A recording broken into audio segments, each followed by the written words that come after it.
केंद्रीय गृह मंत्री अमित शाह ने रविवार को मणिपुर में कहा, इस क्षेत्र में पहले बाढ़ आती थी, लेकिन अब विकास की बाढ़ है। पूर्वोत्तर अलगाववाद और हिंसा के लिए जाना जाता था, लेकिन पिछले 6 साल में सभी उग्रवादी संगठन एक के बाद एक हथियार डाल चुके हैं। हिंसा में कमी आई है। मुझे उम्मीद है कि बाकी के संगठन भी हिंसा छोड़कर मुख्य धारा में शामिल होंगे। घुसपैठ और बंद बीते दिनों की बात हो चुके हैं।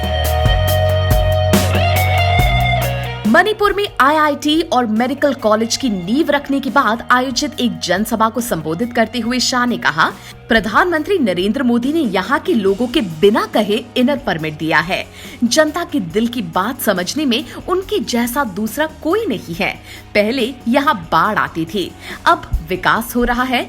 उग्रवादी संगठन विकास की धारा से जुड़ चुके हैं।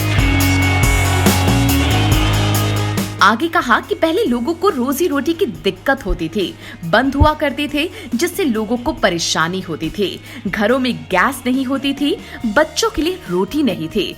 6 साल पहले पूर्वोत्तर को इंस जर्सी हॉट बेड के रूप में माना जाता था। अब ये विकास का एक हॉट बेड बन गया है। ये प्रधानमंत्री नरेंद्र मोदी जी की योजना और दूरदृष्टि का परिणाम है।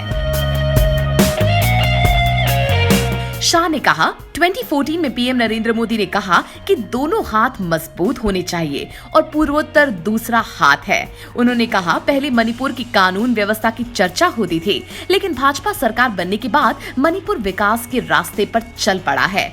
हमने आपसे कहा था कि एक बार हमें पूर्ण बहुमत के साथ अपनी सेवा का अवसर देकर देखिए। आपके विश्वास पर हम खरे उतरने की पूरी कोशिश कर रहे हैं। साथ ही कहा कि पिछले 3 साल में हमने मणिपुर का चेहरा बदल दिया है।